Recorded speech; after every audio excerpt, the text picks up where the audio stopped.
Okay, good evening to everybody. We go on for the last session, and I give the word to Marco Dani, University of Trento.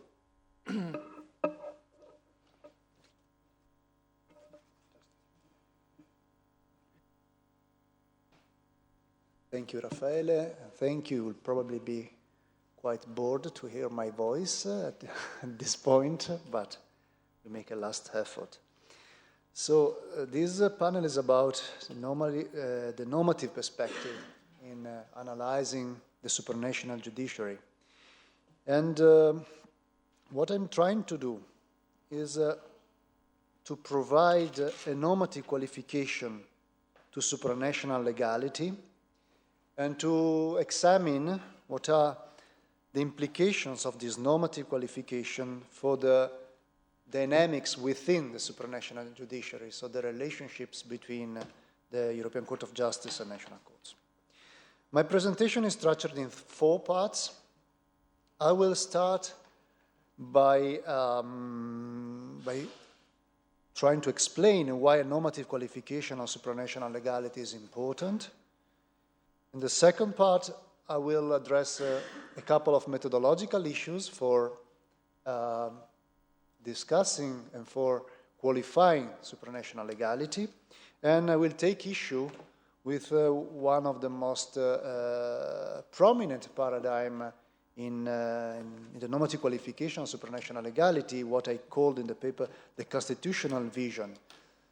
My account for supranational legality will be much more gray, but I hope it's going to be gray in a refreshing way.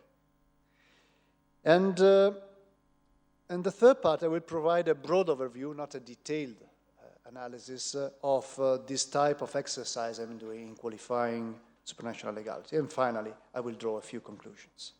So why it is important to qualify normatively supranational legality? I think that the relevance of the question has to do with the composite of, if we want, the pluralist structure of the supranational judiciary. As we all know, the supranational judiciary is organized according to a division of labor that, roughly speaking, has the European Court of Justice at the center and national courts cooperating at the periphery. Now, we tend to say, and I would say with the qualification appropriately, that national courts play the role of European courts, by saying they are part of the supranational judiciary and they cooperate in the enforcement of EU policies and EU law. And I think that this claim is functionally valid. So from a functional perspective, national courts are European courts. From a formal perspective, they are not. They still are formally national domestic court for a number of reasons, which were explained in the key address by Carlo Guarnieri to some extent. The career of judges is nationally administered. The rules of procedure to a large extent are still domestically dictated. The resources employed in adjudications are provided by national governments. Most of all, the legitimacy of national courts is primarily based on national constitutions. When an Italian court decides, they start in nome del popolo italiano, not in nome del popolo europeo. The primary allegiance of national courts is to the constitutional setting, the domestic constitutional setting. Yet, this doesn't contradict the functional participation in the supranational judiciary. By contrast, given that in national constitutions we have European integration clauses, according to European integration clauses, functional participation in the supranational judiciary is constitutionally mandated. So, in principle, there is no contradiction. The problem is that national integration clauses are part of a more complex construct, the national constitution. And as a constitutional principle, they stay in balance with possibly competing principles contained in the national constitutions. From this perspective, the participation of national courts to the supranational judiciary may be seen as suffering or being conditioned to the sustainability of the European mandate of national courts, which means that the participation to the supranational judiciary cannot disproportionately impact on competing national principles. In other words, supranational normative claims, in order to be sustained by the cooperation, which is key, of national courts, have to be constitutionally sustainable. Now, how can we construct, how can we conceive the sustainability of supranational normative claims? The predominant reply is in a way dismissive. It's dismissive in this way. They say there are basically no problems. And no problems, why? Because basically the supranational institutional setting has undergone a constitutional mutation, an evolution. We started with an intergovernmental regulatory project focusing on the common market, but this project has evolved, and in 50 years and more, we have arrived in a situation in which basically the supranational institutional setting has full constitutional credentials. Now, as I said, I'm going to challenge, to engage with this vision because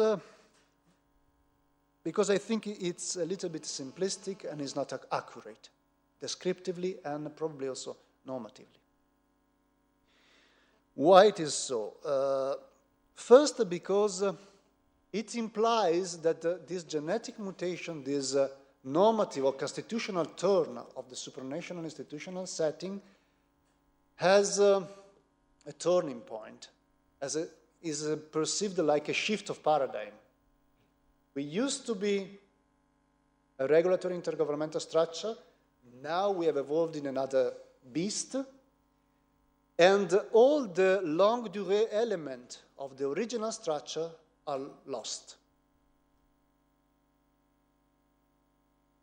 And second, I find that it is very difficult to sustain, in the light of the law of the European, developed in the background of the European financial crisis, it's very difficult to sustain the constitutional vision, and I will argue at a certain point that even the European Union, in developing that body, has set aside the constitutional language, has abandoned that language. So the methodology I'm using is not trying to build an evolutionary narrative, but a geological narrative. I draw from the work of José Weiler, The Geology of International Law, and I will try to build the normative claims of the European Union by looking at a more composite structure of the supranational setting, made of several layers. A foundational layer developed in the foundational part of European integration until the Single European Act. Then a second layer, which is the transformative layer. And then the last layer, the layer developed within the economic crisis. On periodization, I'm drawing from the recent work of the political scientist Chris Bickerton, who made an account of the evolution of European integration which fits with my own account, or better say, my account fits with his own. So let me give you, and so I'm going to try now to provide you a broader representation, a broad overview of my account for the normative claims. And by trying to identify the quality, the properties of the normative claims of the European Union, I will also try to see what are the implications in the dynamics within the supranational judiciary. And I will try to argue that depending on the normative claims, we will see different types or these normative claims justify different types of judicial relationship. So first, the foundational period, which is a period in which the supranational law develops a complementary layer, complementary to constitutional legality, national constitutional legality. It is a period in which all the political and constitutional energies, resources, or most of them, are invested at the domestic level in establishing a constitutional democratic state, in establishing the welfare state, in establishing a form of political rule which is basically based on a strong notion of representative democracy and protection of fundamental rights by constitutional court. Supranational law, against this background, is a more modest project. It is a regulatory project circumscribed in competencies, revolving mainly around to the common market. The regulatory strategy inspiring supranational law is based on the notions such as allocative efficiency, or if we want to look at it from a subjective point of view, individual emancipation, not collective emancipation like in constitutional democracies. And supranational law provides a set of external constraints on national constitutional democracy with a view to contributing to its qualities. So it is a complementary project, supranational law, because basically it reinforces constitutional democracies in its effort of contrasting factions, protecting underrepresented groups, providing time consistency to policymaking, improving the epistemic basis of decision-making. What are the implications on the supranational judiciary of this public law comprehensive arrangement? If we look at the ECJ is developing a three-pronged strategy. First, we find a very deferential approach when the intergovernmental consensus is reached. The ECJ doesn't meddle with supranational legislation. It is very lenient when the European communities expand the reach of the common market project. By contrast, when intergovernmental consensus is not reached, the ECJ becomes proactive, basically vis-à-vis national policy making. But in order for both strategies to function, there is a need of a functioning system of legal remedies, and this is the very important part, a very important contribution by the ECJ in the foundational period, basically the shaping of the supranational judiciary. Doctrines such as direct effect, supremacy, the whole interpretation of the preliminary ruling procedure, the case law of Foto Frost, are all doctrines which are meant on the one hand to reinforce supranational policy making, on the other hand to make more vivid, more effective the claims of the supranational project vis-à-vis the national democratic process. What is really interesting is that the ECJ is able to attract the cooperation of national courts in a period in which national courts are also learning the language of a constitutional cooperation, of constitutional legality.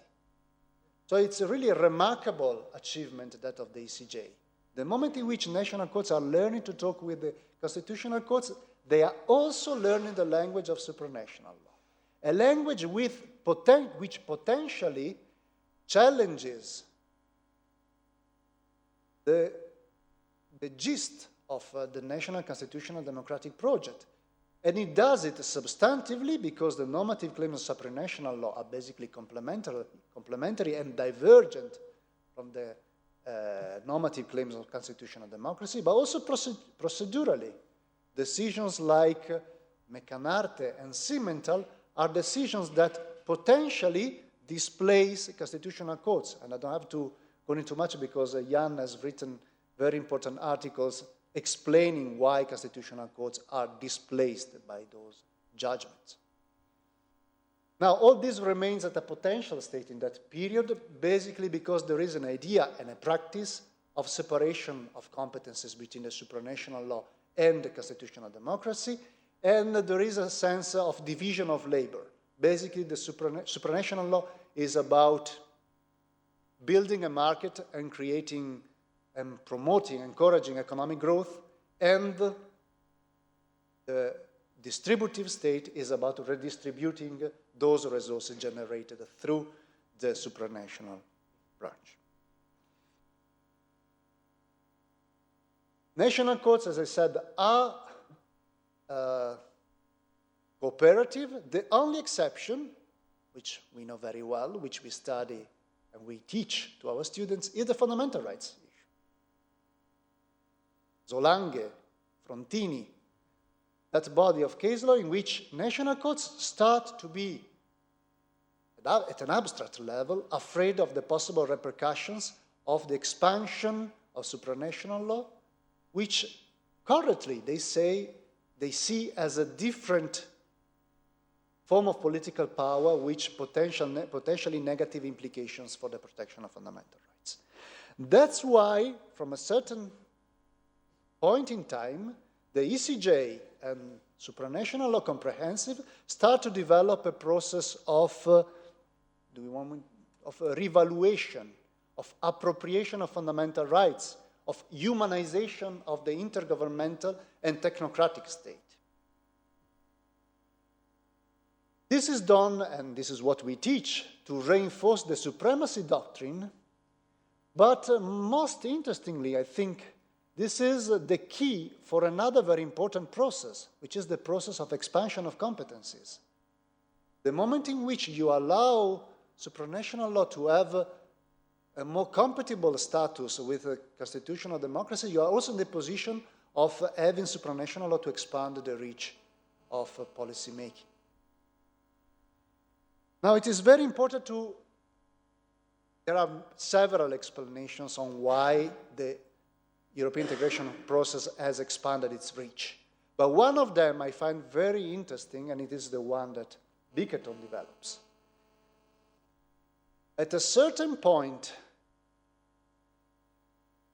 national executives decided to delegate more power to the European Union, not just because they are developing a federalizing process, but because they attributed to the European Union, to supranational law, the duty of transforming the social state in the backdrop of the crisis of social government. In the 70s, social government is in a profound crisis, and the prevalent consensus at the time is a consensus according to which the crisis of social government need to be addressed with a completely new agenda, transformative agenda. We can call it a neoliberal agenda, as Bickerton does. I'm more comfortable with what Nicolas Rose says, the advanced liberalism agenda. Basically, the social government needs not to be displaced, need not to be dismantled, has to be reoriented in order to increase the competitiveness of national economies. So, the re-evaluation of supranational law allows the expansion of competencies, but the expansion of competencies is not an expansion of competencies which is meant to establish the European welfare or the European federal state. It is driven by a specific agenda, the advanced liberalism agenda, an agenda of transformation of constitutional democracy, of transformation of the welfare state. And fundamental rights, as all the other substantive principle appropriated by the European Union legal setting, citizenship, for instance, are conducive to that result,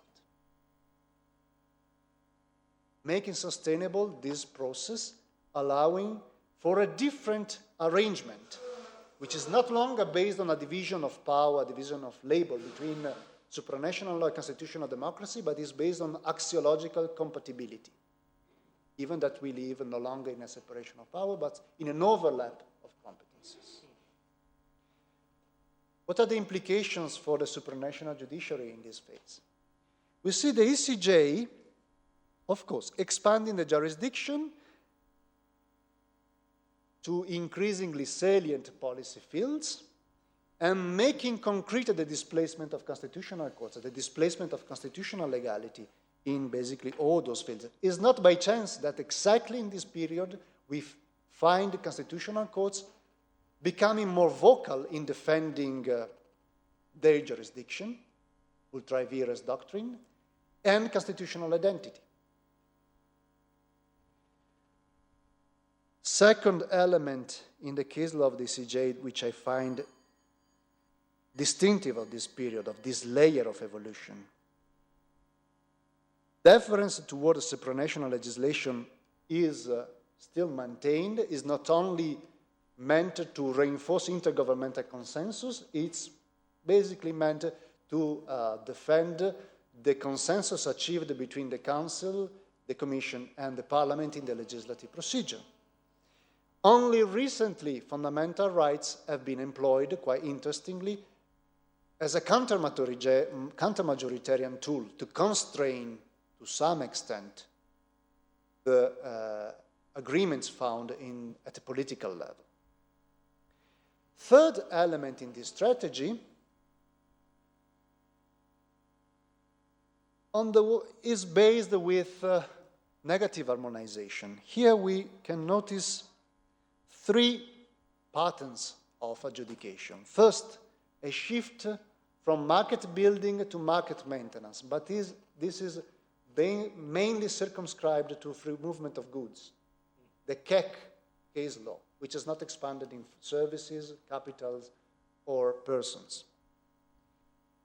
Then, the revaluation, the reconsideration of market adjudication by bringing in, for instance, fundamental rights within common market adjudication.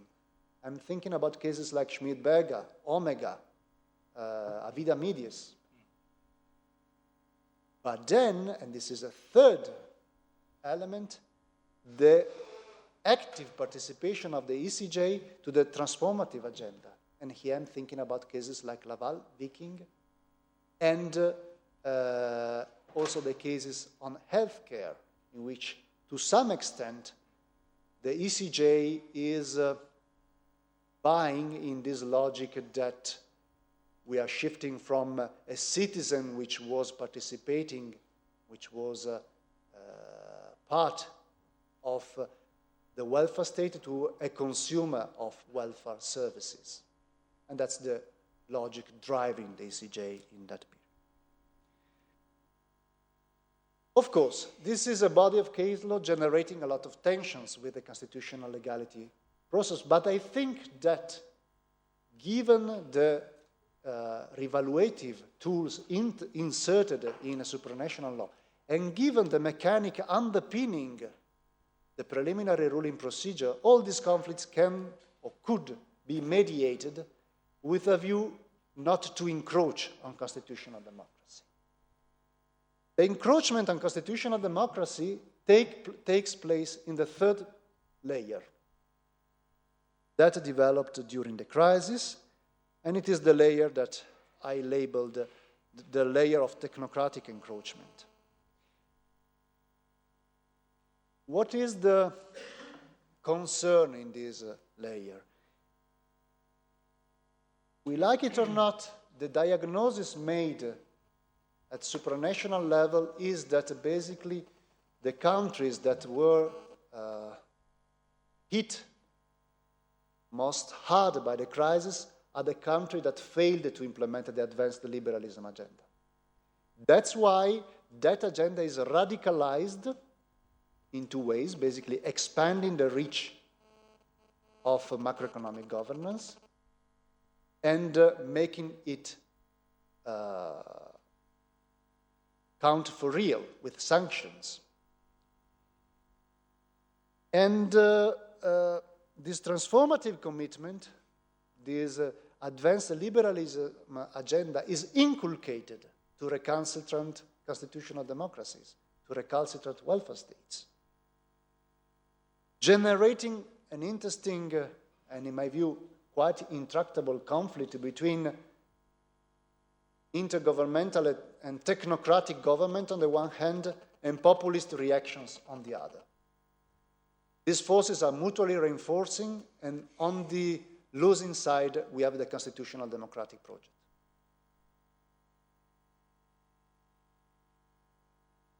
What is the role of courts in this context? The role of courts is marginal because basically these reforms use a lot of legal language, but it is a legal language to structure administrative management and negotiations between governments. But still, courts play, I would say, a significant role in two ways. The ECJ has unfetteredly reinforced the instruments developed by the European Union to deal with the crisis. Think about Pringle, think about OMT. We are still there. The European Court of Justice is basically deferential towards intergovernmental consensus. I'm not saying it's wrong. I'm saying it is perfectly in line with a very old approach. Second element, the moment in which you reinforce this, you can expect that you reinforce technocratic and intergovernmental encroachment on constitutional legality, you can expect resistances or discontent at national level. And that's why there is a body of cases, I'm thinking about the Portuguese Constitutional Court, the Italian Constitutional Court to some extent, that engage with these reforms. I'm not sure, I'm quite skeptical about saying that they are engaging in constitutional resistance. I'm more inclined to say that this case law is very much in line with the normal, the physiological body of case law developed by those courts when it comes to fiscal policy or to social rights protection. And what they do is just to correct national measures implementing the supranational agenda. This correction is basically aimed at making more sustainable supranational law. And here I arrived rapidly at my conclusions. First, if we adopt this geological perspective, we can see, we can appreciate, I think, the distinctiveness of supranational legality. Supranational legality is not a species of constitutional legality, in my view, but it is a distinctive form of legality which may have, or which may enter in a constructive tension with constitutional democracy, and I'm thinking at the first layer, but also in a dialectic relationship with constitutional democracy, the second layer, the transformative, or in an inhibiting or destructive relationship with constitutional democracy, the third layer. Which justifies a number of different reactions by constitutional court and by national courts. And probably these are the sorts of dynamics we are going to live with for the next years. And I would stop. Yeah. Thank you to Marco Dani for his presentation. We have 4 presentations today, so I give the floor to Maribel González Pascual, professor at Pompeu Fabro University. Okay. Thank you very much. Obviously, I'm not Daniel Sarmiento. But Daniel, I have to start at saying that Daniel phoned me last Friday telling me that it was impossible for him to come. I really appreciate his trust, and even from Trento, that they decided that I could come. I got the confirmation on Monday. I will try to do my best, but I have to admit that even in my best that I would never could be Daniel Sarmiento. He would do it much better than me. So even not to have so much time is a good excuse. However, rest assured that the field is not completely new for me, but I have not written a paper for the today presentation, and I always need to write to actually understand. So I'm going to make a quite, I would say, easy presentation. In this regard, let me begin my presentation with a statement that is all hat. Domestic courts are also EU courts. The national constitutional law system that domestic courts applied includes the EU system. However, this simple statement, easily accepted by my first-year students of law school, is not that simple. It has tackled the constitutional systems of all the member states. We all know it. However, given that the title of the presentation is Priority in Loyalties, I thought it was a good idea to start the presentation remembering it. Because today, more than ever, this dual loyalty, which should be considered theoretically only one loyalty, is forcing courts and scholars to struggle with deep controversies which demand answers. Along the years, the domestic courts had followed different paths to guarantee the EU powers, but also the domestic powers, firstly, by trying to comply with EU law while maintaining the domestic rules when possible. Secondly, relying on the cooperation, meaning mostly the preliminary ruling, to achieve an adequate solution when the contradiction seemed unavoidable. I will briefly review how the constitutional courts have built these paths to point out their achievements and current insufficiencies. Later on, I will propose a few guidelines to alleviate the flaws, and I will end with some preliminary thoughts on the challenge ahead. Which domestic constitutional mechanisms have been used by the constitutional courts? I will deal with them from the easiest to the most difficult, meaning from the most problematic for the constitutional system to the trickiest one, from the less to the most. Yeah, okay. Constitutional courts first had linked the right to a fair trial or to the lawful judge, either to the duty to raise a preliminary ruling, particularly in the frame of the individual complaint procedure, or to the enforcement of EU law. The cases I am familiar with are the German and the Spanish one. The first one has gone a bit further with a more elaborated construction, but they both prevent ordinary courts from being arbitrary when it comes to the application of EU law. Second, the equivalence of standards. The Solange construction, which currently in the field of mutual recognition has proven to be useful to allow cooperation even between domestic courts. In this regard, courts decide on the basis of a shared commitment to a range of values contained in their constitutions, in the EU law, but also in the Convention, requiring an equivalent, not identical, fundamental rights protection. I could say that a very good example is the decision of the Italian Supreme Court in 2007 regarding the remand in custody in Germany. And third, the Grundrechtssonde Umsetzung. If the EU law impacts upon fundamental rights, courts may ask the domestic law to rebalance the system by strengthening the domestic guarantees in the domestic statute transposing the EU rule. However, this construction is even more intricate than it seems. The distinction between ordinary courts was indeed its preliminary rule in a cooperative movement. I always have my doubts. I still do. It was really cooperation. I was trying to keep, I always have my doubts what they have in mind when they raise precisely that preliminary ruling. The second is even more harder, the competence complaint. The claim is that the EU lacks powers on the matter. The interpretation of the allocation of powers among political players is a difficult task for courts, even within domestic systems, for several reasons. Competences are supposed to be stable. However, competence interpretation is not indisputable. I mean to say that different readings of a competence are plausible, especially if we are talking about a teleological competence. Furthermore, they must leave certain room for maneuver for political players who could achieve a different agreement on the future.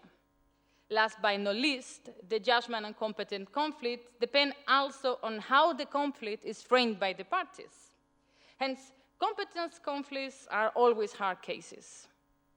They become really tricky if a domestic court warns that if the answer provided by Luxembourg is not the proper one, it will not be applicable. And we all know who I'm talking about. Moreover, the German constitutional identity has been shaped as an insurmountable limit to the EU. If I have understood correctly the ONT decision, the German constitutional identity can only be said by the German Constitutional Court, and it is an absolute constraint. Neither a treaty amendment nor a reform of the Grundgesetz could be enough, but a new constitution, if I understand what they say, which is not easy. In this regard, we can only guess that the German Constitutional Court will try to avoid a direct confrontation with the ECJ and will find a way to accept the Gauweiler judgment, even though it might not like it. But it's a guess. I have to admit that I will be puzzled if the German Constitutional Court eventually declares the Gauweiler judgment ultra vires or incompatible with the German constitutional identity, but still, I don't know. So there's no element that I can say which the direction they will take. Relying on the past, they will work, but we never know. Therefore, courts have elaborated different legal constructions to achieve the enforcement of EU law and a certain autonomy of their own national legislature. However, there are still problems, even inconsistencies, that seem to be increasing as the legal system complexity deepens. With this in mind, I'm going to mention 3 or 4 guidelines. I know the 4 is a guideline or a reflection that courts could follow to narrow down the number of conflicts, and I will end up with a short personal reflection. First, courts have to raise the proper preliminary ruling. They cannot rely on a related preliminary ruling to avoid the reference, as Strasbourg has pointed out, and they should explain what their actual concern is. However, Luxembourg could reframe the questions more frequently than it does. Furthermore, the Court of Justice should try to fully understand the questions that have been asked. Even though it is up to national courts to make an understandable question and to explain the main trends of the national background, the ECJ does not lack resources to dig into domestic systems. In fact, the main criticism regarding the Sánchez-Morcillo case has been that the Luxembourg made wrong assumptions when it came to the Spanish mortgage scheme. And that's something that could be easily avoided, I think. Second, rights have to be taken seriously. When it comes to fundamental rights protection, courts must ponder which is the best way to protect them. Can the domestic court really protect it? Not if it is necessary to invalidate an EU provision. Furthermore, should they take always for granted that the case law is the better one? A reflection, I guess, should be triggered within the courts regarding their own case laws. In fact, it is quite surprising that the Spanish Constitutional Court raised this preliminary ruling to keep an absolute right not to be tried in absentia, whereas the German court gave up on its really well-known case laws of the informative self-determination. It was a very good case law to bring before Luxembourg. However, in this field, is the Court of Justice the one that had much to improve? It has to grasp, I would say, the language of the rights and overcome many flaws. The Pringle case is really disappointing. Scholars such as Stephen Pearce or Claire Kilpatrick have questioned the answers provided by the Court of Justice regarding memorandums of understanding, instruments related to the economic governance, ESM. Shouldn't the Charter be applicable to any of these instruments, to the activities of the EU institutions? Secondly, the idiosyncrasy of the fundamental rights has to be considered because different rights require different interpretative methods and guarantees. The Court of Justice, for example, should take into account that some rights need a barrier to be built around them. It could look for insight into the reasoning of other tribunals, which also address fundamental rights issues.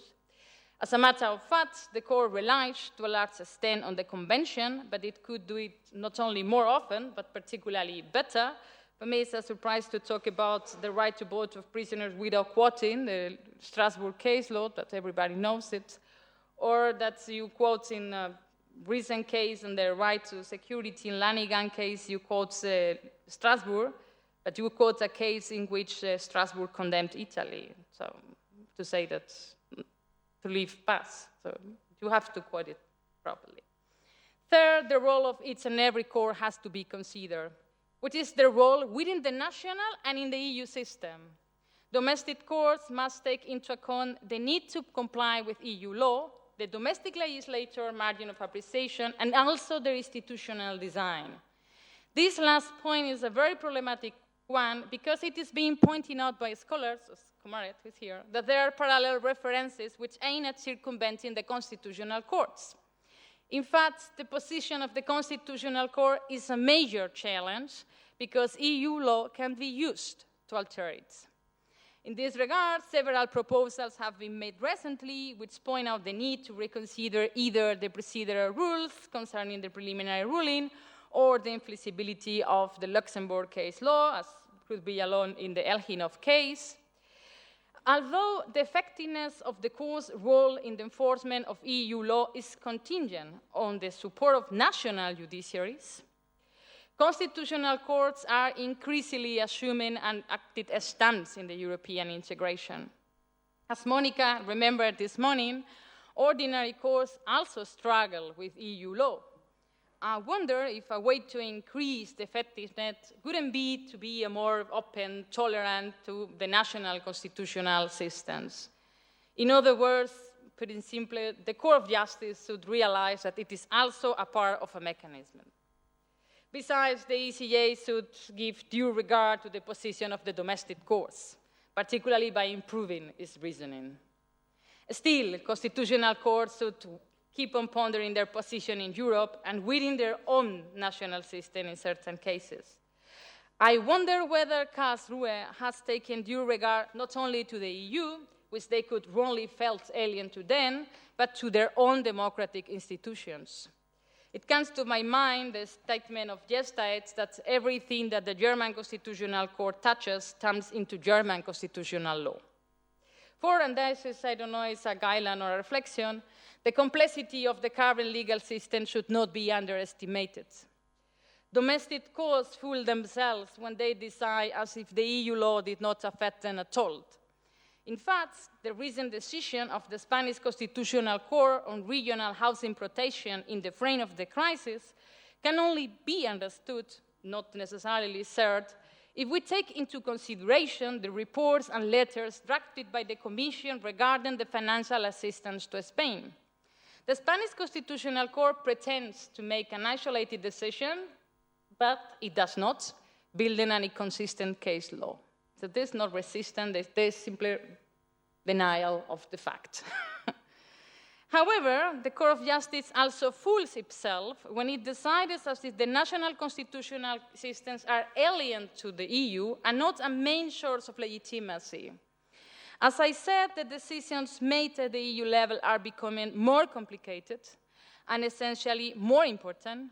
Criminal law, welfare state, budgetary law, immigration are key elements of national legal systems.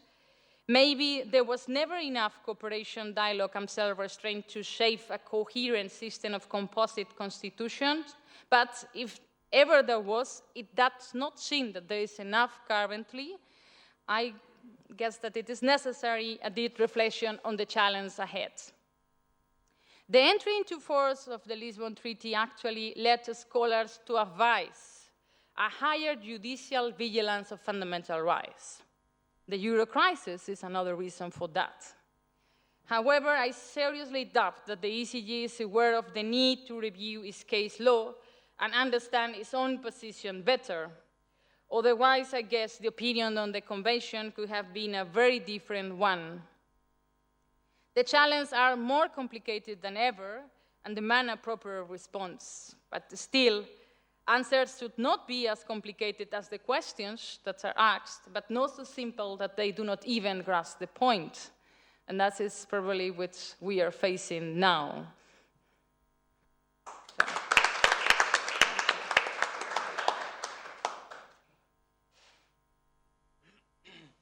Thank you to Maribel for a nice presentation, and I give the word to Jan Komárek, London School of Economics. Thank you very much, and thank you to Marco and Roberto, who is not here, and also, well, thank you for your patience waiting till the afternoon for this presentation and also this panel. Now, what I want to do will hopefully roughly correspond to the expectations created by the title, which is Dialectic, Courts Correcting EU Legality. And what I want to do in my presentation is first to explain why I came to present the paper I'm presenting, so how it relates to my work on constitutional courts, which was mentioned here, and also how it relates to broader ideas about the legitimacy of the European Union, its authority, and also constitutional pluralism. So there will be more pluralist talk in the presentation. And for me, it's also a welcome opportunity to consider some recent challenges to constitutional pluralism and some ideas on how the authority of European Union law can be maintained in the plural system of the European Union. And on that, I will just briefly discuss the recent paper by Federico Fabbrini, who is in the audience, to my great pleasure, and also Dan Kellerman, who is a political scientist from the US and who also engaged this idea of constitutional pluralism. I shall also apologize because this is not a really ready-made paper, but it's going to be also lots of rambling through my different ideas on topics which are related and which hopefully will make sense throughout the presentation. So starting with how did this paper start, and that's my discomfort with the displacement of constitutional courts, which was already mentioned, but also my discomfort with their defense, which is couched in terms of national constitutional democracy, as if the state and constitutional democracy restrained to the state was still the normative ideal, but not only the normative ideal, but also something which corresponds to the reality around us. And as I will explain in the second part of my presentation, I don't think it makes lots of sense to try to defend the arrangements of constitutional democracy in terms of constitutional democracy constrained to the state. And that also will lead me to consider this idea of constitutional pluralism. So I would start with how I frame this whole project and how I also tried to defend constitutional courts. So in my previous work, I simply wanted to make an argument that if you look at the constitutional courts, they are not just ordinary courts, but they are very important institutional implementations of the ideal of constitutional democracy which developed in post-war Europe. And that to observe their displacement is something which should trouble not only constitutional theorists who examine their national constitutions, but also people who are committed to the development of legitimate authority at the level of the European Union. And I tried to frame it in terms of constitutional democracy as developed by Jürgen Habermas, so to see the kind of communicative arrangement between political institutions and juridical institutions, and that if this communicative link is broken, which in my view is, when you just displace constitutional courts through the doctrines of primacy and also the possibility for ordinary courts to circumvent the authority of constitutional courts, then this ideal is simply not working in the context of the European Union. Now, what I try to add, and what I've also done in my previous work, is what is then behind this ideal of constitutional democracy. And that relates to what is really not something I would be very comfortable with presenting, because that's still something I'm working on. But I just want to offer an idea that perhaps it doesn't make much sense to stick to the talk of democratic legitimacy and democratic deficit when we talk about the European Union, or even when we talk about the legitimacy of states and state authorities. But maybe a more useful discourse can be the discourse of self-determination. And it, of course, relates to democracy, it relates to constitutions, but it's an ideal which I think is able to take seriously both the ideal of individuality, so the sphere of autonomy, which is to be respected and controlled by the constitutions, but also the ideal of communality, so that we individuals live as embedded individuals in our societies, and we can attain full freedom only through cooperation with other similarly embedded individuals. So there is this dialectics between individuality and communality, which then gets expression through this ideal of self-determination as an ideal of freedom. And in my thinking about the European Union, the present state of member states of the European Union, it simply, to me, doesn't make sense to constrain this ideal to the context of a state. Now, this relates to a debate which also looks at the transformation of states in post-war Europe, which somewhat corresponds to this ideal of self-determination, and that also relates to my discomfort with this state-based constitutionalism.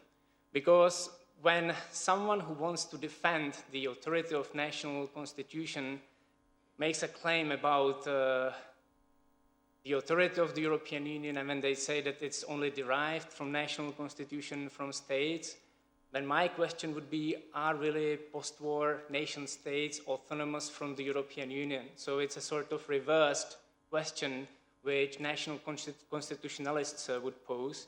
And the question would be, can we really think about post-war nation states still in terms of states which can regain full autonomy? And I will come back to this point, but just to make this very abstract discussion more concrete, just think about the current debate on Brexit and what the United Kingdom can do if they leave the European Union. And will they really attain what they say they want to attain? If we take really seriously what they do, if we take seriously what Cameron is proposing, and that what is at stake is really the ideal of self-determination, so that they say we want to be sovereign, we want to regain control over certain spheres of our political and social life. And then the argument is, well, possibly we can do this only when we cease to be members of the European Union. Now, if you follow a little bit this debate in the UK, then very quickly you will notice that, in fact, and that's a very unpopular slogan, I don't like it, but I think it's not a prevailing opinion, but many people would say there is no alternative, that perhaps it's not ideal what the United Kingdom has at present, but it's best it can get in terms of self-determination, so that self-determining through the structures of the European Union is the best deal you can obtain compared to other possible deals you are able to achieve as a state. And that relates to the work by Chris Bickerton, which was already mentioned by Marco Dani, and who describes this process of transformation of nation states. And it can perhaps also relate to the question raised by Monica in the morning, that how we understand supranationality. And it relates to how we conceive the authority of the European Union, and also what the European Union really represents to us. And to me, what really makes supranationality distinct is this notion that you cannot really imagine going back from the arrangement you become part of. And in a way, supranationality is a feature which only perhaps the European Union has, and that also distinguishes the European Union from the European Convention and other international arrangements which are often presented as a kind of supranational arrangements.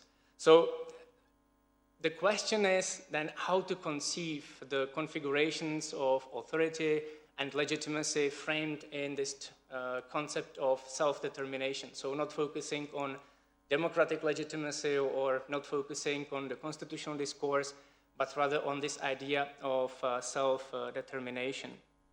Now, how does it relate to constitutional pluralism? And well, as someone who edited a book on constitutional pluralism, I should have a ready-made answer, but I'm afraid I don't. And I was happy in the morning when the question was raised that I was not asked, asked to provide this ready-made answer. Also because I must say I became increasingly skeptical of the adverb constitutional, because in my view, it's not really necessary for the kind of claims the European Union is making.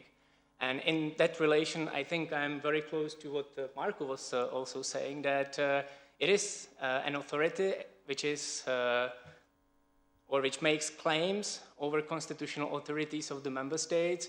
But then, and where I depart from Marco, I don't think that it needs to be constitutional in order to be able to make such claims. So even if the EU has a sort of regulatory authority or this kind of authority which is only sectoral and limited to specific sectors, it doesn't mean that it cannot override the constitutional authority of the member states. And the interesting question is then, what kind of authority the European Union has if it is not constitutional? And here it's the territory which, to me, is still rather uncharted, so the notions of authority in these settings.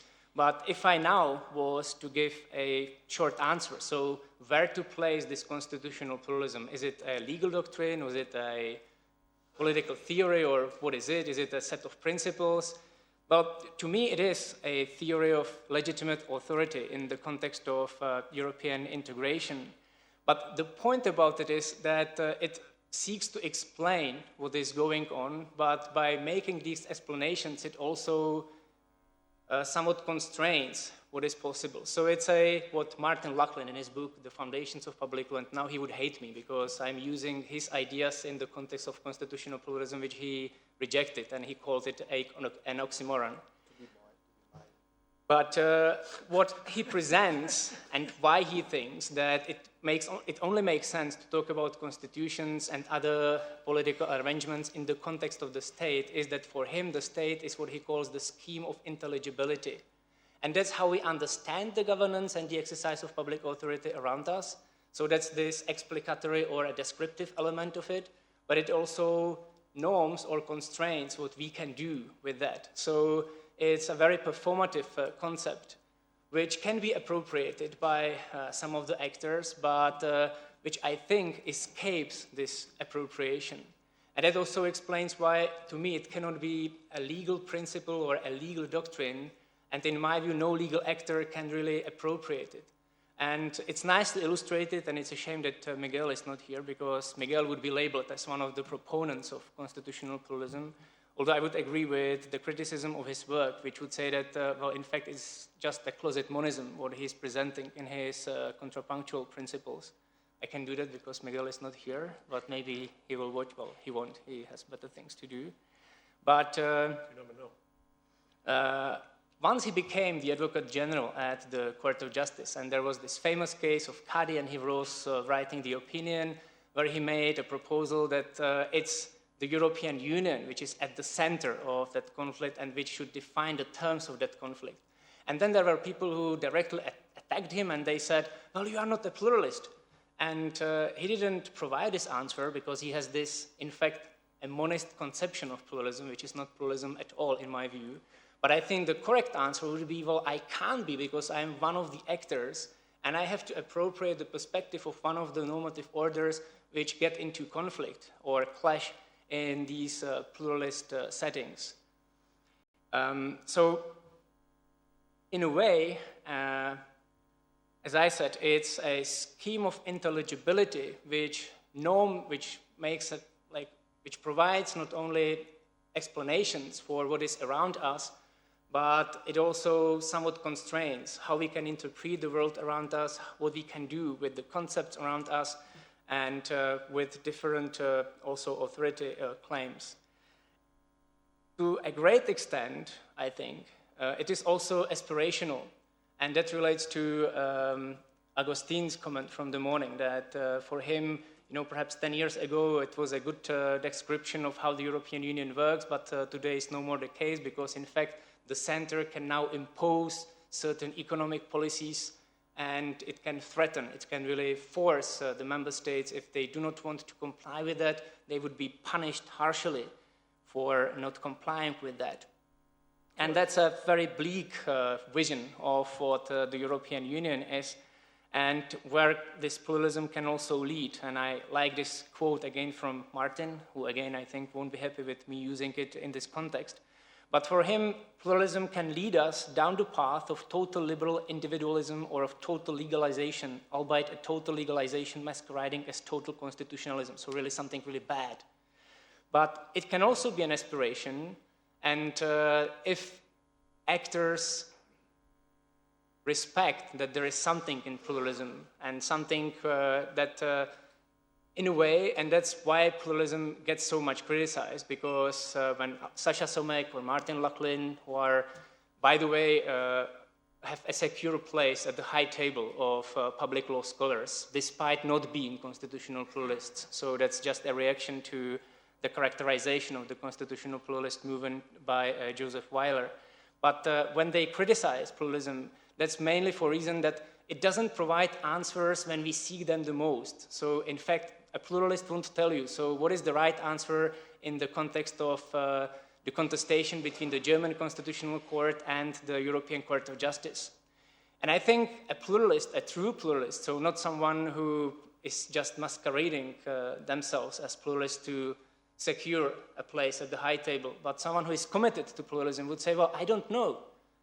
What you know is what you would do in the circumstances, and that leads to what's very much neglected, I think, in the constitutional theory of the European Union, and that's the thinking in terms of prudence, of situational wisdom, so what you do in the situation, something which in political theory is conceived or conceptualized as the notion of political judgment, so what you do in the circumstances. It's not principled, it's pragmatic, but I think it's the best which the pluralist can say to the question, so what would you do in this configuration? So I think a pluralist may have an answer in the concrete context of the OMT litigation or other constitutional conflicts, but they don't provide a predisposed answer which would give you the answer in the abstract without having a look at the particular circumstances.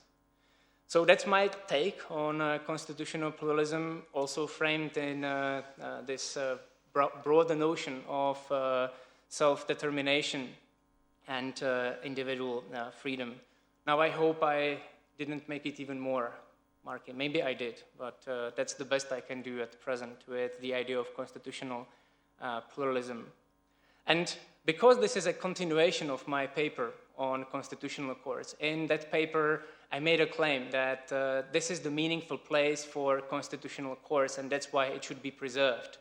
Unfortunately, I didn't come up with a good solution what constitutional courts or the European Court of Justice should be doing so as they preserve their place in this arrangement. And I'm still not having a good answer, so I'll just silently skip over that and would just move to some of the recent challenges to constitutional pluralism and also the criticism or the justification, let's put it this way, the justifications for a more hierarchical authority of the European Union.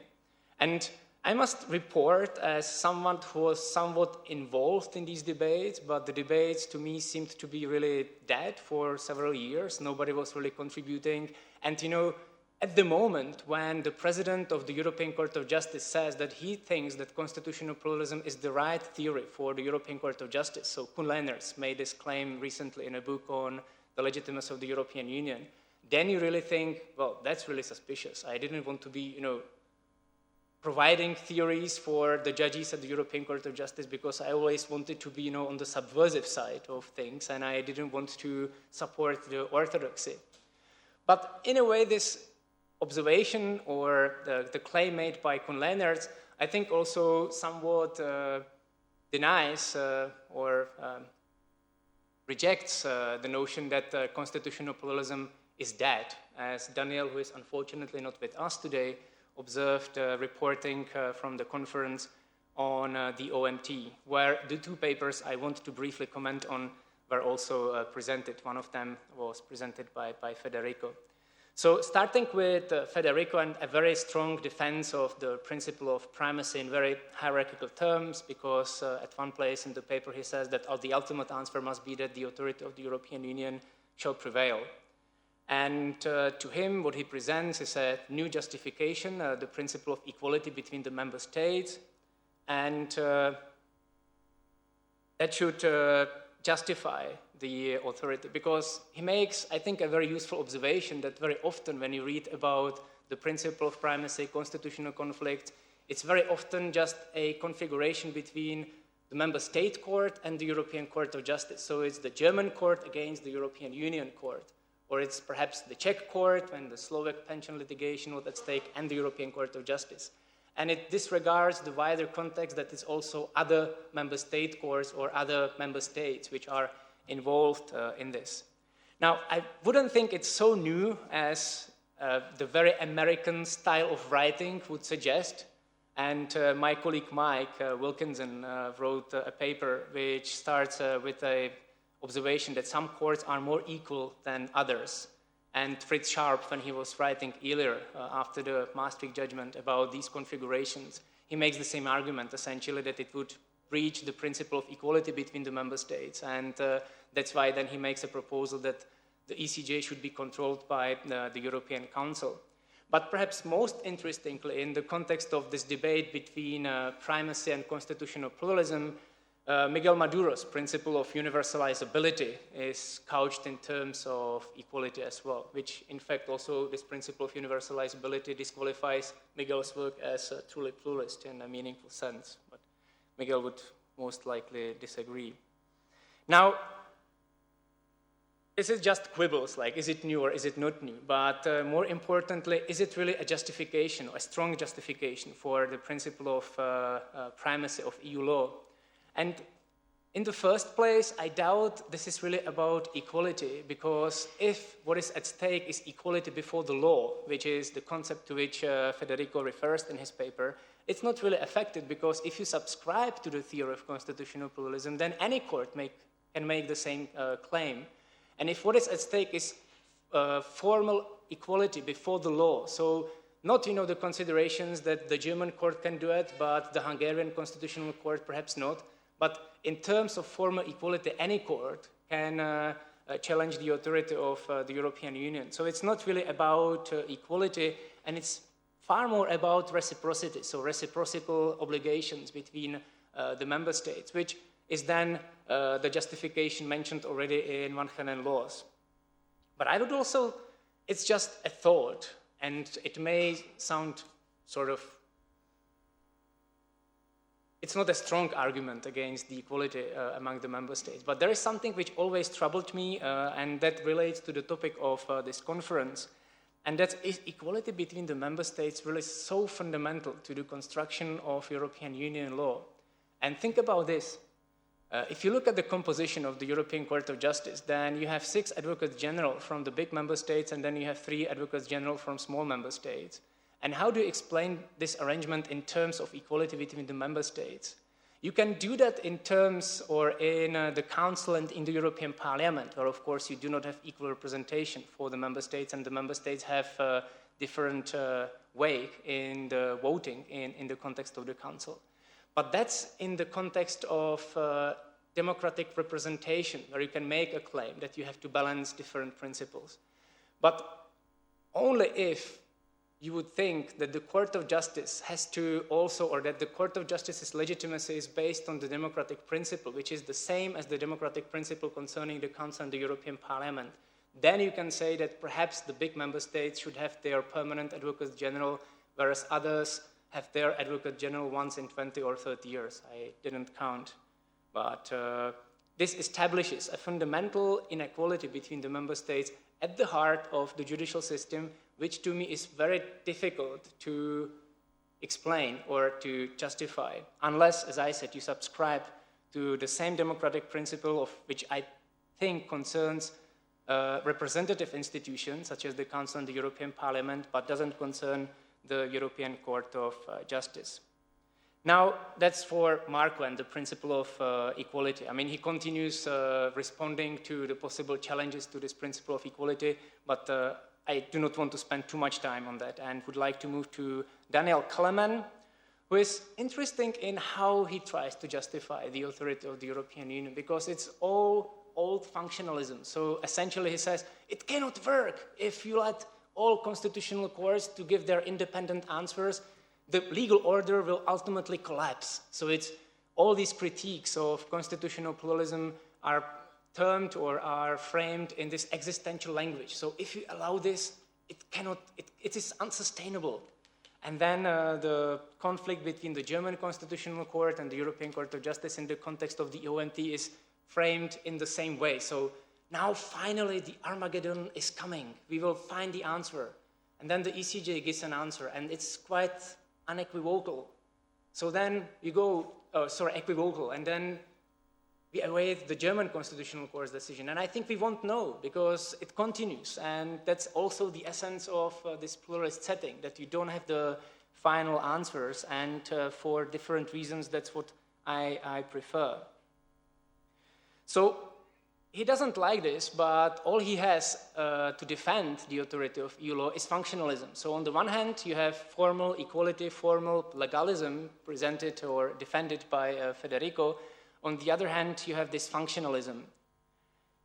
And it also explains the kind of remedy which then Kelemen proposes. And the remedy he proposes is, well, it shouldn't be the Constitutional Court which makes this challenge, but if the situation arises that the German Constitutional Court or any other constitutional court finds that the national constitution is, or the commitments to national constitutions are incompatible with the country's membership in the European Union, they should make a declaration of incompatibility, and the member state shall withdraw from the European Union, or possibly change European Union law or change even the treaties, which, by the way, Kelemen can be forgiven because he's not a lawyer, but that's something which the Polish Constitutional Court announced in 2005. So again, it's nothing new what lawyers would not know.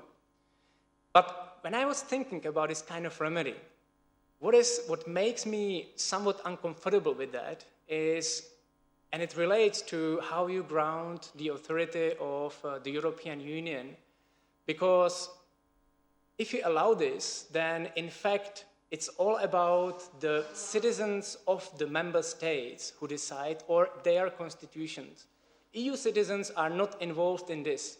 And now I'm going to say something which to me is still, I'm not able to really conceptualize it, because on the one hand, I don't really agree with Habermas' conceptualization of the normative foundations of the European Union as lying in the peoples of the member states coming together with European Union citizens. So we have the double coding of the people who are involved in establishing the constitutional authority of the European Union. So Germans are at the same time Germans, but also European Union citizens. And I think you have many situations where you cannot really make this out, and you just would have to be really schizophrenic to be able to maintain this double personality. So that's what I find somewhat problematic. But at the same time, I find quite problematic this statement that, well, it's just ultimately the decision for national constitutions and national citizens to decide on the fate of their country in the European Union. And you can translate it, and I'm really going to finish because I've been speaking for too long. But a similar debate I had with my colleagues at the LSE who were, now the Brexit is really the topic of the day, and it's taken as a matter of course that only the British citizens are going to vote on the withdrawal of the United Kingdom from the European Union.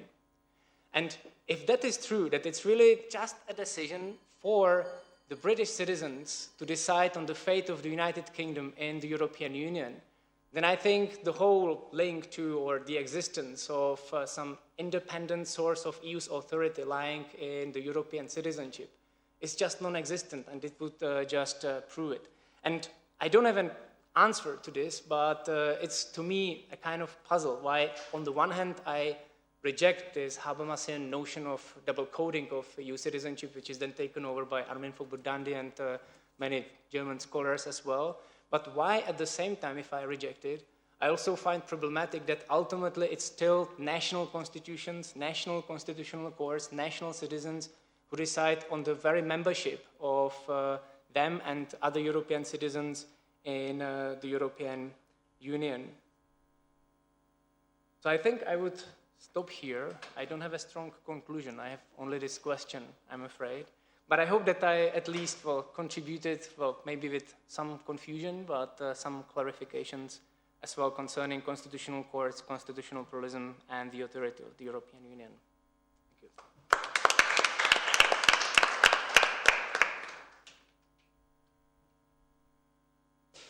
you. No conclusion, but a very, very interesting presentation. Thank you.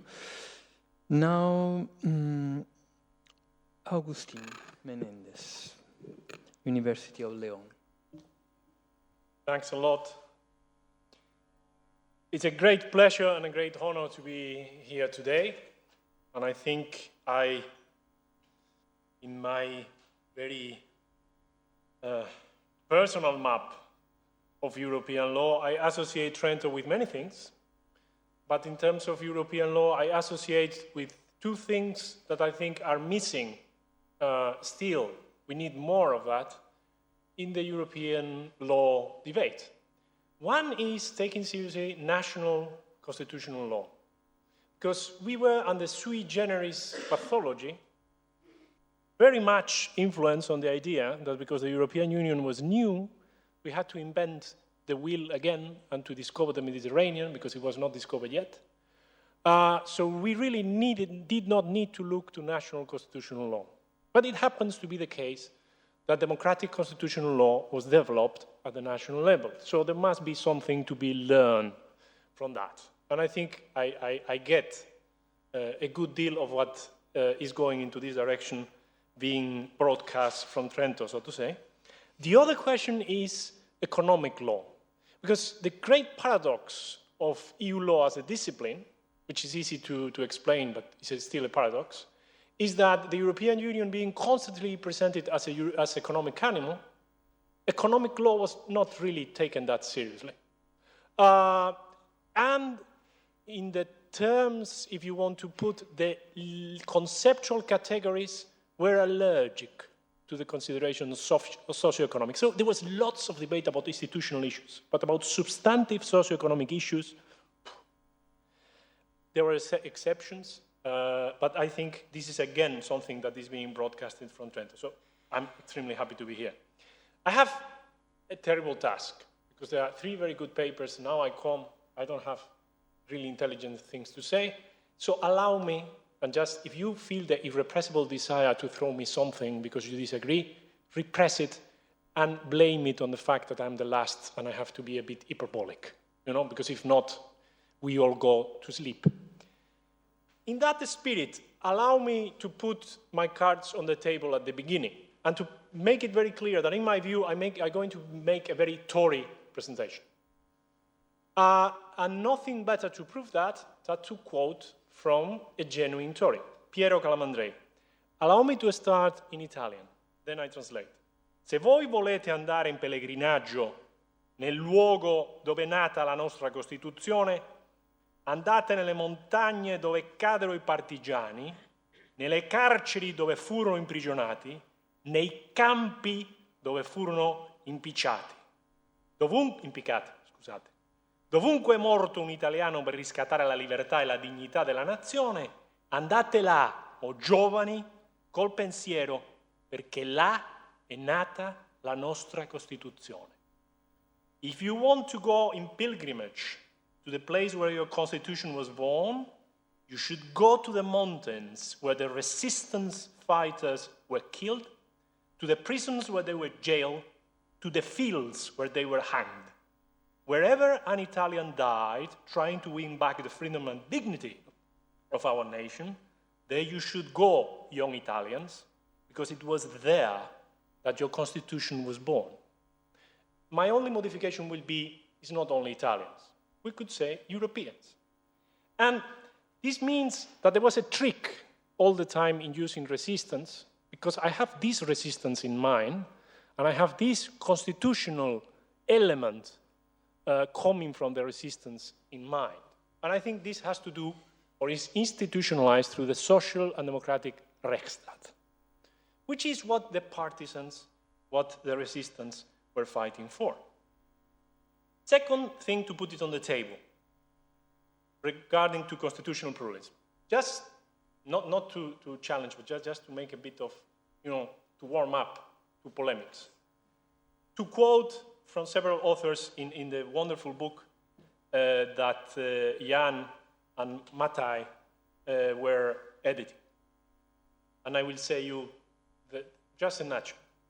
The late 90s and early 2000s were the times during which, quote, the normative power of fact, Sarmiento, seem to support the premise of some advocates of pluralism that, quote, constitutional pluralism is substantially an account of the law and of its practice in the European Union, end of quote, Sarmiento, a European Union which hardly resembles the statist environment, not the state, but the statist environment, Avail, where a cosmopolitan constitution, Halberstram, based on the Dutch principles of practical reason can be regarded as a superior normative alternative to, quote, democratic statism, without pausing to consider whether that might not entail reverting to rule by transcendental principles defined by the ruling managerial class.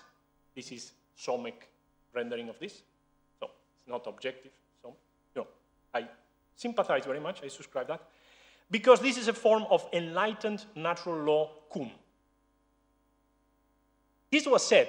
We can go to the book and we can read the paragraphs, okay?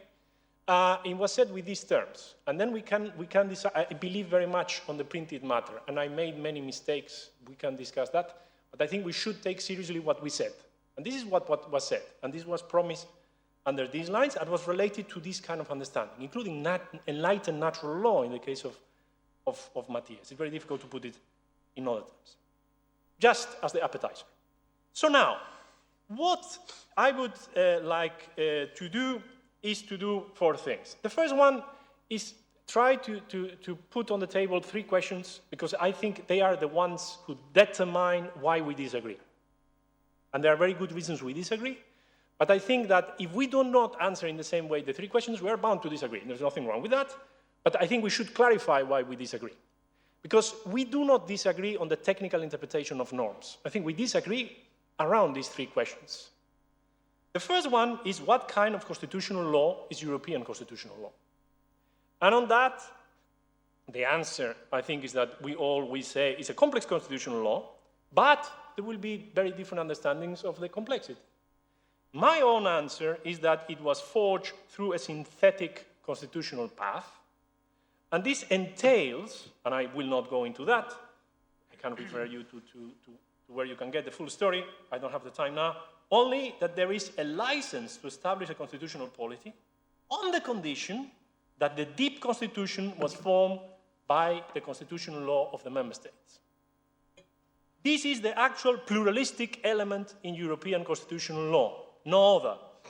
At the same time, it's plural and unitary, but it refers to the common, the pluralistic element is national constitutional laws, the unitary element is that they are a collective. There is a European constitutional film, if you want to use the Bourdieu terms. Jon-Erik Fossum used the terms. I appreciate the terms. I'm not sociologist, so still have doubts whether they are the correct ones or not. But this is a fact, in a way, that is related, in a way, to the second that I will refer. But it means that I understand, and it will be coming all through, that there are 2 things that we refer as European constitutional law, and 2 types of conflicts that are very different. There is a supranational constitutional law, that is the treaties, and there's a horizontal European constitutional law, that is the common constitutional law. They used to go very much together, no longer necessarily they overlap. Which means that there are horizontal conflicts, like 64 Costa, is a question that is solved through EU law, but really is a disagreement between the national constitutional laws. And there must be a solution. And the only solution there, I will say, has to come from taking a common decision through European constitutional law. It's very different when we have is a clash between what supranational institutions pretend is European constitutional law and the national constitutional traditions, which I think is the area where we are now, of the turbulences. But this does not mean that it's a national against the European. It means that it's the supranational bodies that are trying, or I would frame it in that terms, that are trying to say something different that the common constitutional law says, which has to do with this question of advanced liberalism, neoliberalism is starting to pop up there, and there are tensions with the national constitutions. Second question we have to answer is what kind of a state the European state is, each national state, and the European Union, which I would say, if we have the time, is by now a state, a very strange and problematic state, but a state, now it's completely theoretical, all this discussion of whether the coercion is being used at the European level. There is key coercion powers that the European Union has. But my point there, very briefly, is that the European state cannot but be a social and democratic Rechtsstaat. And this is the Heller definition, which keeps on being good. You have to try to reconcile three things. Rechtsstaat, democratic state, social state. This is difficult to reconcile. In different contexts, it has to be reconciled differently, but you have to try to reconcile the three. This means that the state has not to keep on pretending that the state and society are two different things. It has to stop on pretending that the legitimacy of power comes from a mechanical division of powers. Because this is something that is a Lockean trick to protect the divine right of capital. This is something that the Christian democratic people like Dossetti would have no problem. In the 70s, you said that, and you could be regarded as what I think I am, a Tory. Is the idea that, say, Dossetti, Fanfani, Calamandrei, Basso, and Togliatti agreed in the Italian Constitution. That's it. Third, what is the proper role of courts in the social and democratic Rechtsstaat? Not in the EU or member states. I think this is an underpinning question, because I feel all the time in the discussion that the elephant in the room is judicialization, and we take for granted that not, I mean, for example, the Assis case, I think it is the whole line of mortgages cases. Why on earth a structural social problem like impact of the crisis, impossible growth of mortgages, is going to be solved by courts? Courts cannot solve the problem. They can make marginal improvements to the situation, but structurally they cannot deal with the problem. They can't.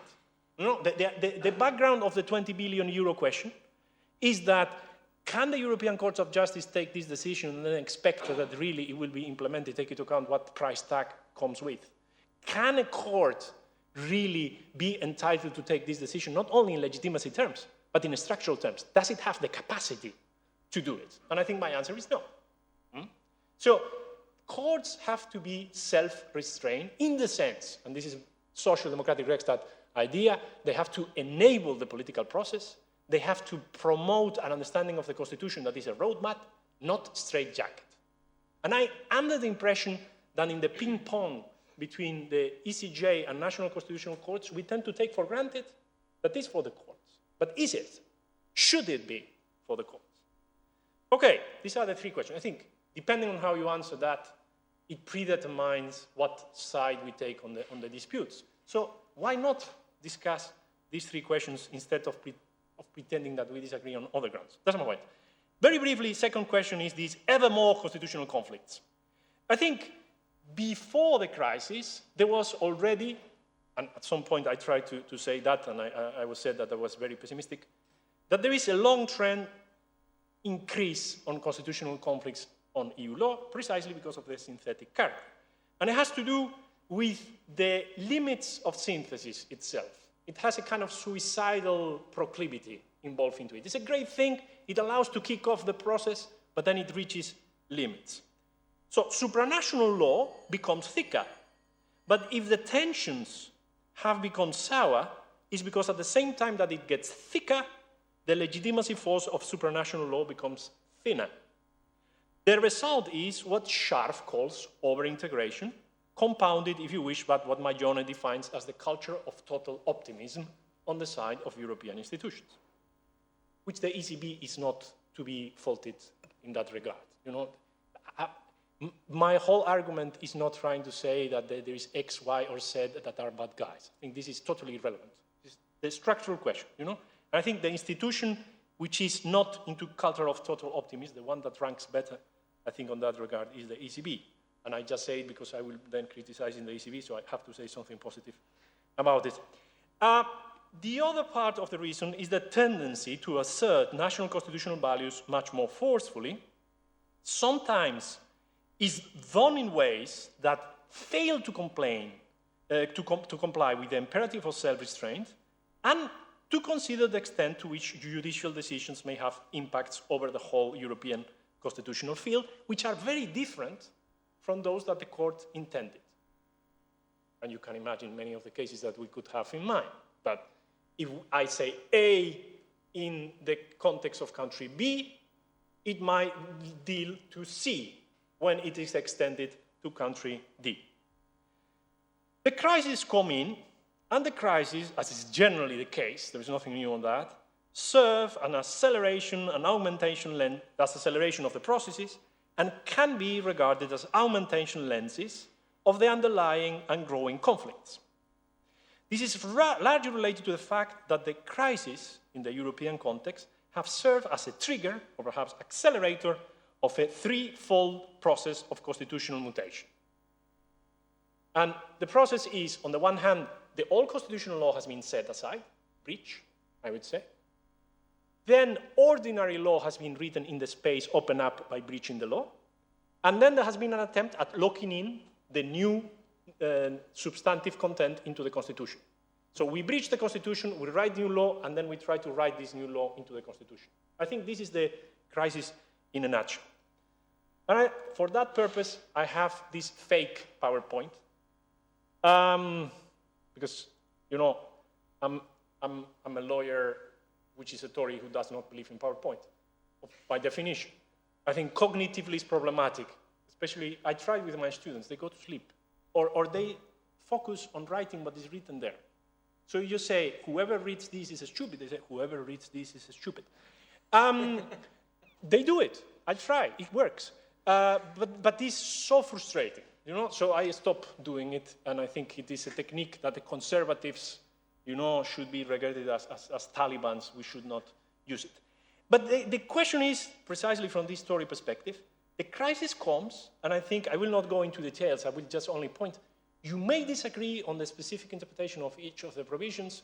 My only point is that perhaps you agree with some, and overall they indicate that rules are rules, that Wolfgang Schäuble has copyright on that, is a cloak.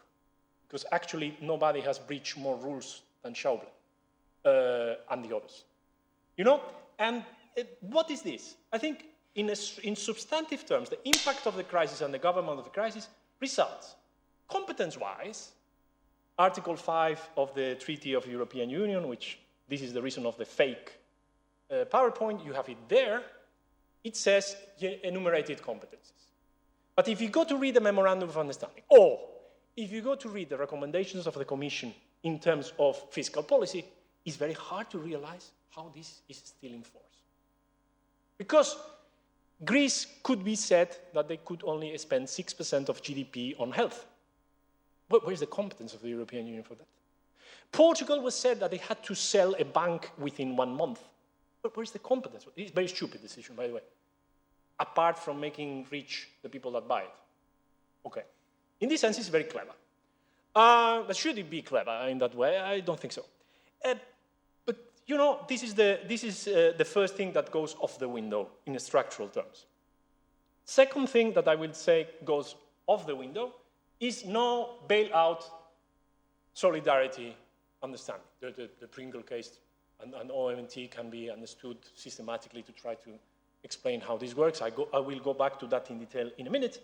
But the question is that, and I will justify why, but the question is that now you have financial assistance, that in the Maastricht Treaty was taken out intentionally. There was the express decision that the balance of payments facility will not be available for member states of the European Union. If we are recreating something similar to balance of payment facility, then we are not complying with what it says in Article 125. Sorry for being the Tory lawyer and going to the letter of the law. It's very perverse, but one has to do it. The indivisibility of rights, that is in the preamble of the Charter and the whole structure of the Charter, you remember, solidarity title of rights, goes off the window. Just check, please, the Memorandum of Understanding. There are reports on this. OIT, how is the name, this professor from Bremen, Fischer-Lescano. You have all the, we publish in the ELJ, Margaret Salomon. There is lots of people that would support this claim. Then is the mandate of the central bank. The mandate of the central bank is monetary policy. Now, if it says that it's about monetary policy, about the preservation of the divine prerogative of keeping the transmission mechanism of monetary policy unclogged, which is a medical metaphor, by the way. Sgarbi likes that because he had a heart attack. But the problem of this is that by doing that, it can take any decision that actually impinges enormously on fiscal policy. And some people deny it. We will get criticism in the replies. This is the purpose of this, in a way, try to provoke you too, but I sincerely believe it. Then is a state aid. And you remember, Lehman Brothers, collapse of the banks, massive injections of capital, massive guarantees to the banks, massive buying of toxic products.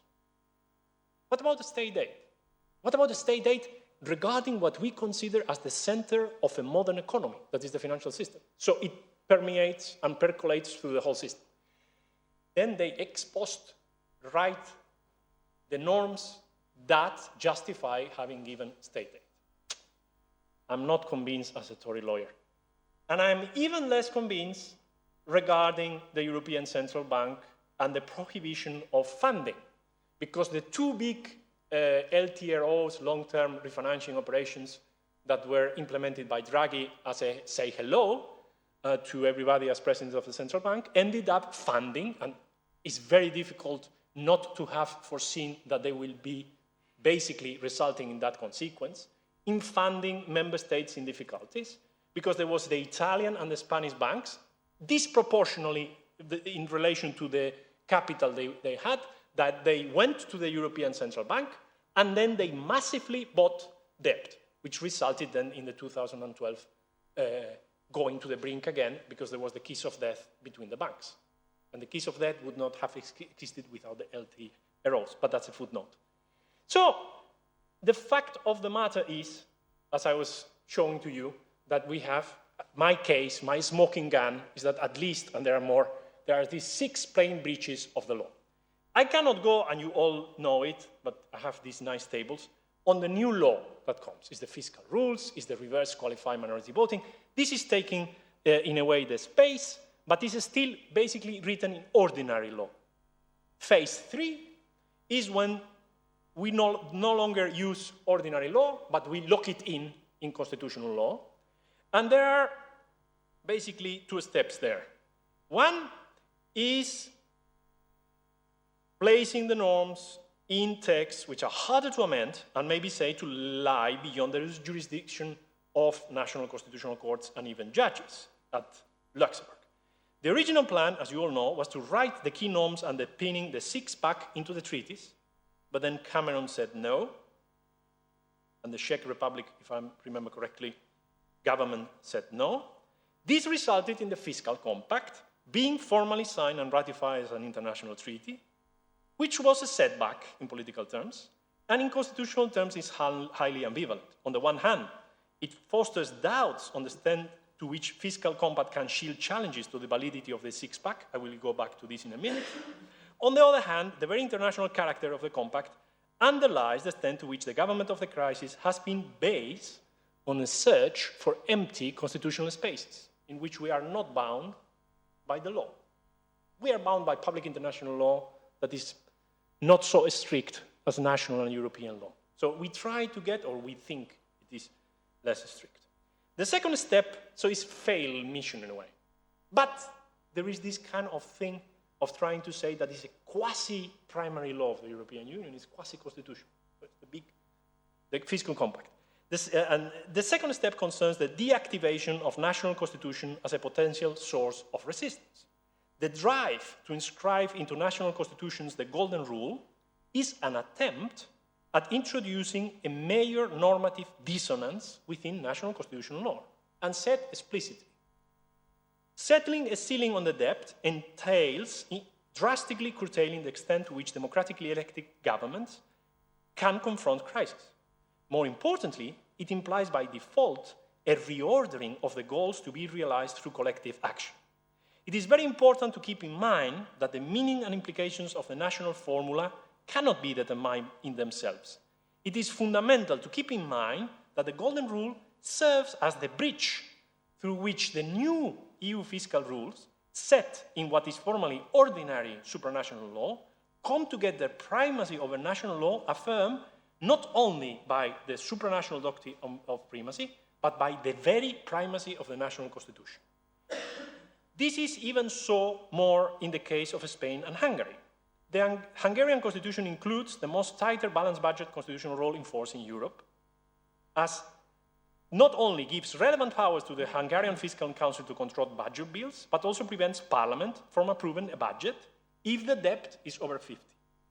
But the new Article 135 of the Spanish Constitution does not only enshrine the Golden Rule, but more decisively requires the state to give absolute priority to the payment of the principal and interest of the debt.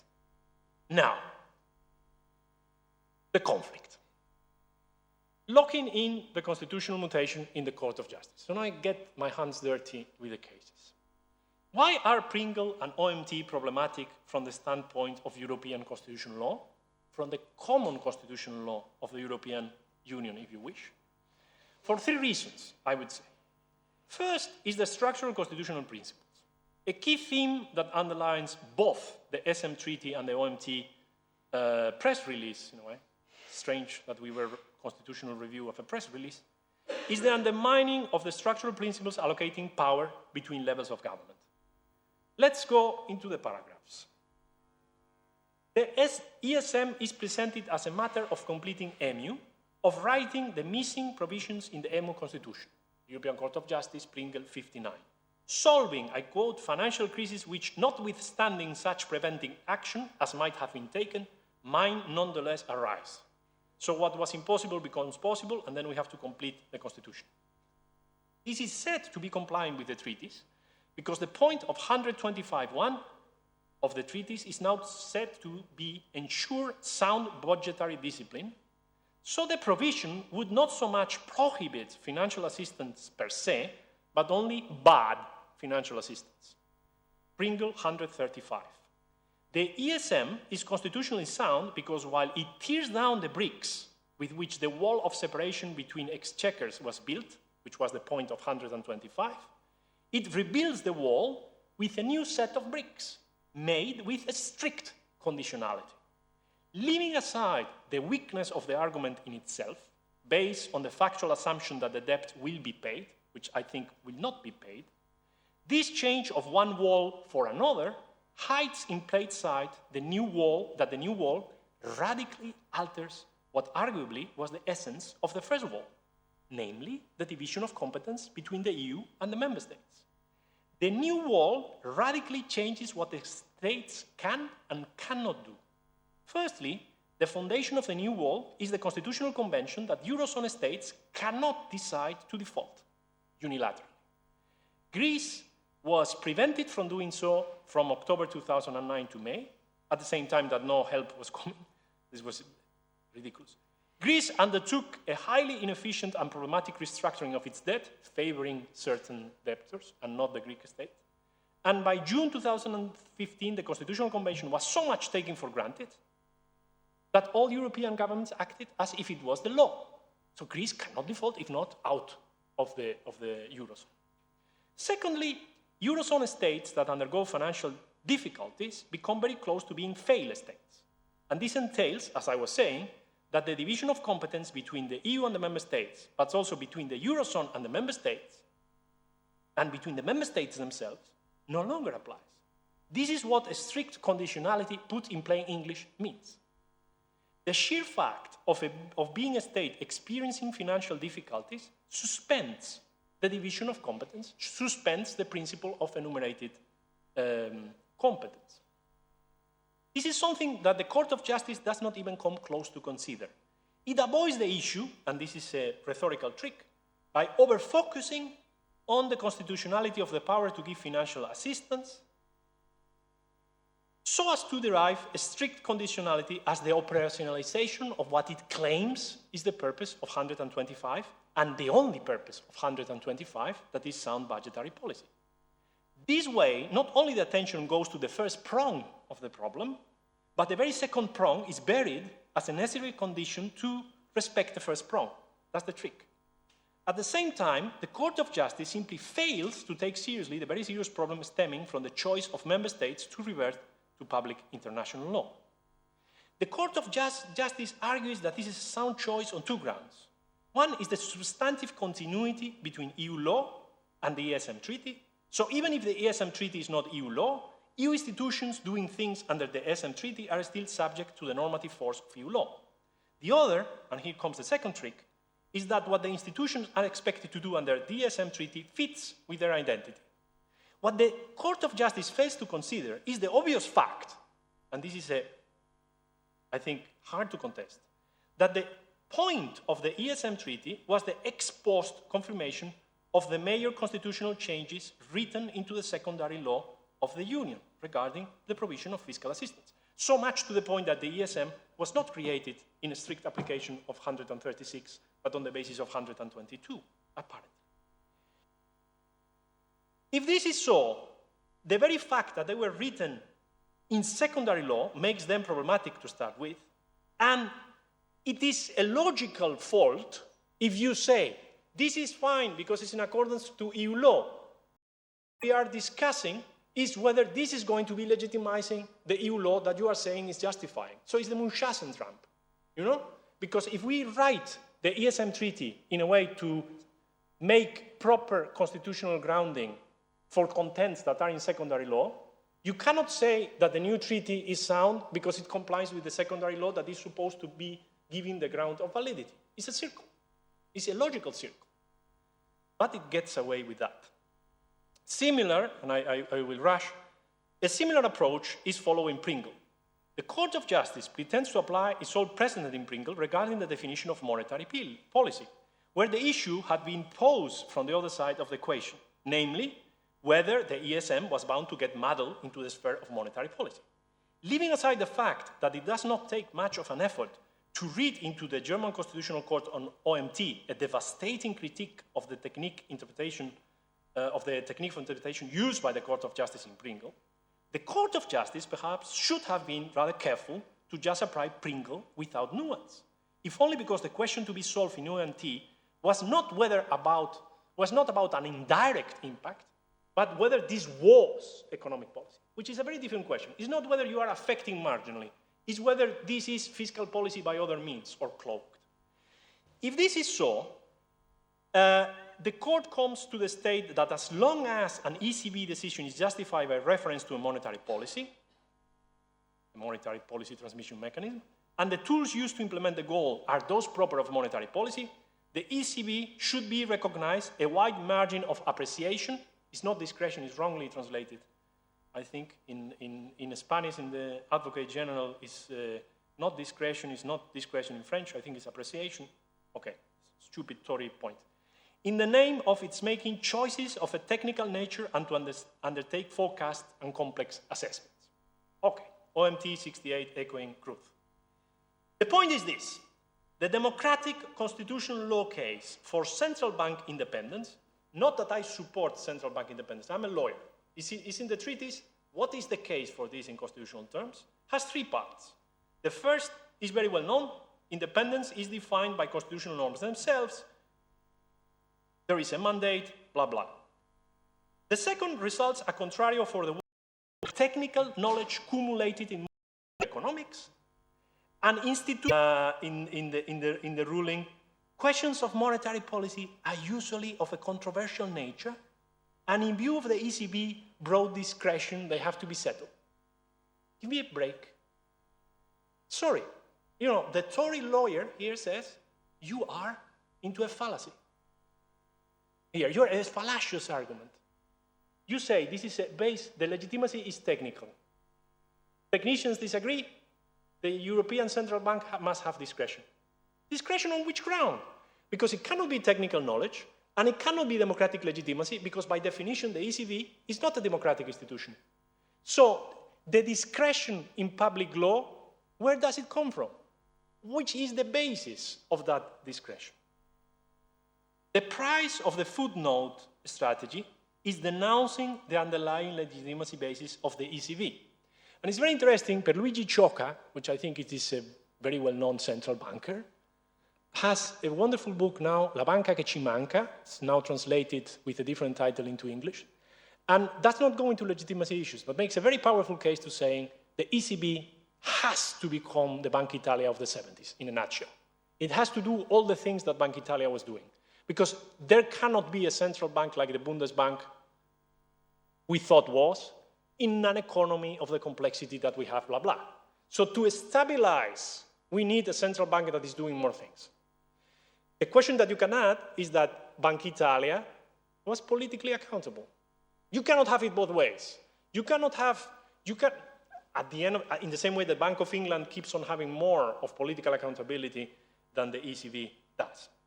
Now, the ESM treaty, then you have a kind of formalistic argument, why not? Is the charter applying to the ESM treaty? You have a kind of formalistic way out of why this is not. It pretends it does not understand really the questions that are being posed on the preliminary question, which is a good strategy not to have to solve to deal with the hot potato. It's very, very formalistic. This is my case. To conclude, then, what role for national courts?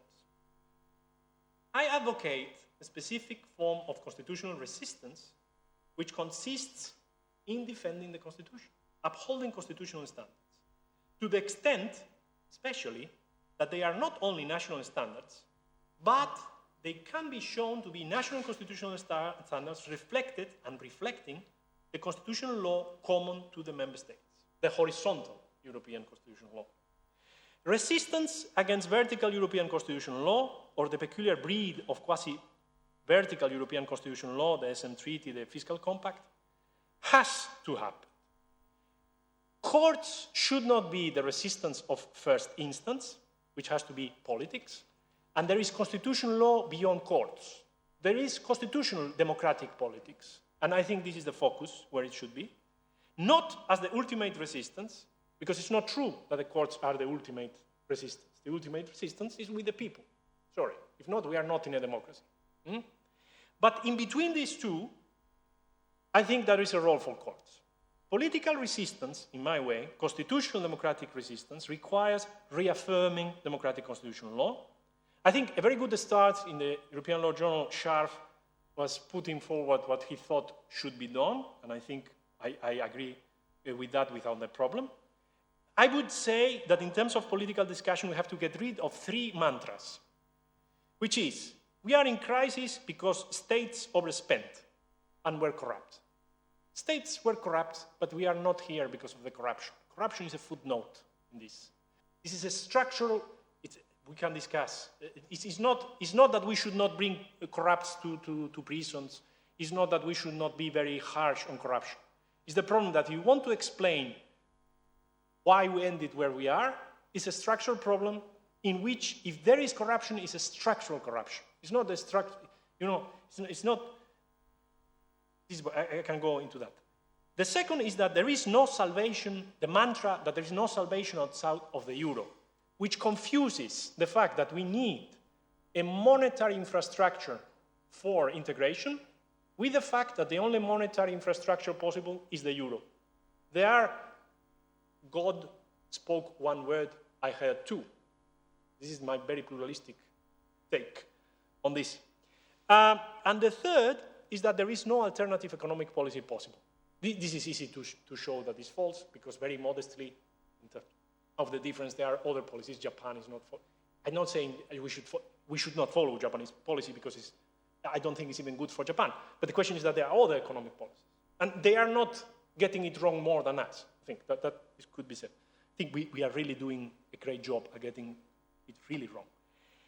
The form of resistance of courts is one that contributes to reopen the space for democratic politics, is to try to open up again space for politics.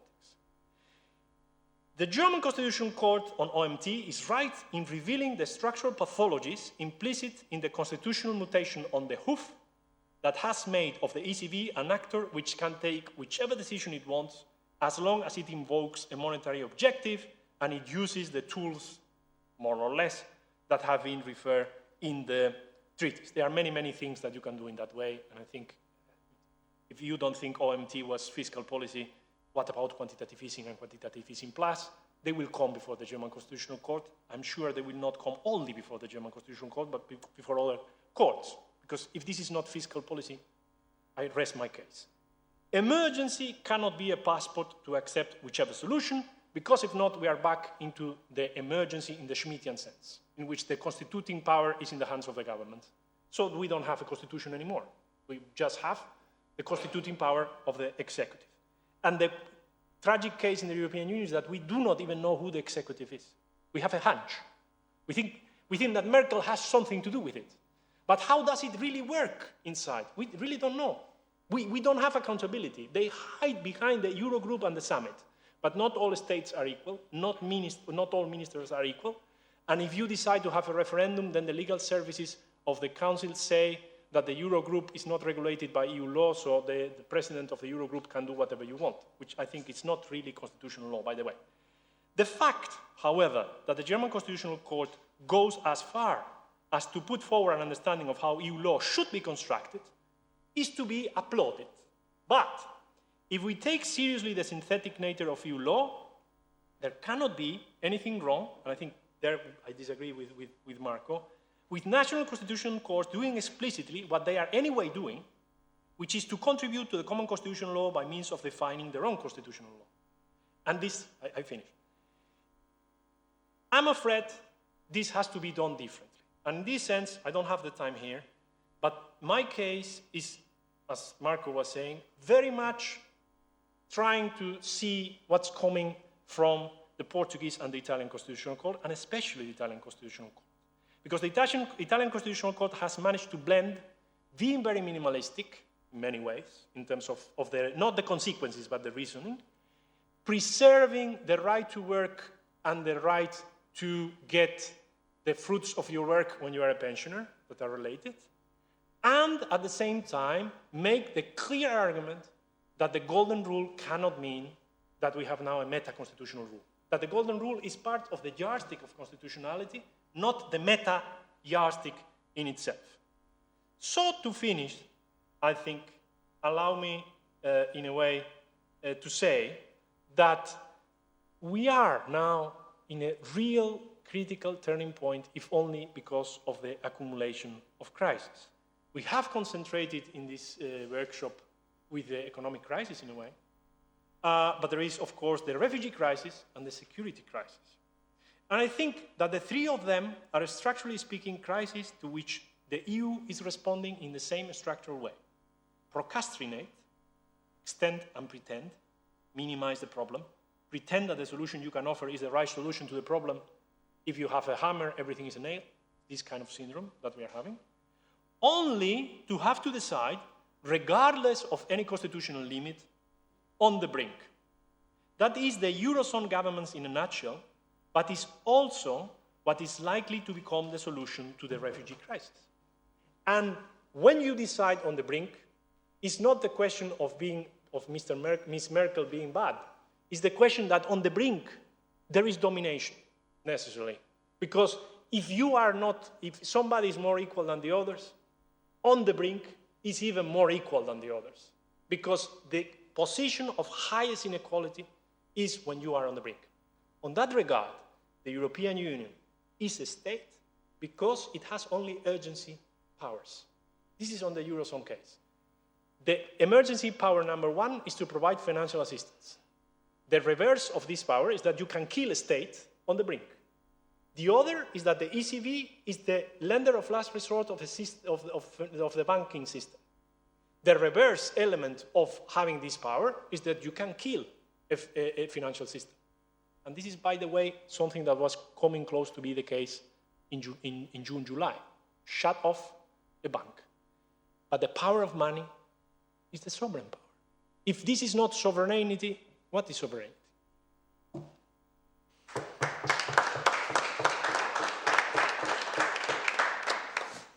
Thank you to Augustin Menéndez. We need a rest now. 15 minutes. Okay.